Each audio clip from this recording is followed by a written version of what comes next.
for your opinion, does religious people consider to be as better individuals?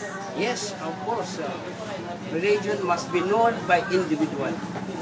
At saka kailangan yung grupo na may magturo kasi hindi man lahat na alam niya kung ano yun. Ang religion ay dapat gampanan lang isang nilalang para sa kanyang kaligtasan sa kabilang buhay. Kasi kung wala kang religion, paano ka maniligtas? Sino maghatol sa iyo? Kailangan may religion ka kasi sa kabilang buhay, hatulang ka ng Panginoon mo.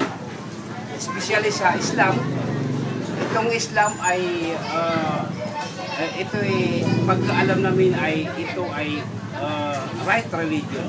Hindi namin sinasabi na ang religion ng Katoliko ay mali, pero sa ano namin, sa pagkaalam namin, ang religion Islam ito ay religion na binigay kay Adan, binigay kay Abraham, binigay kay Moses, binigay kay Jesus, at pinakahuli binigyan si Prophet Muhammad.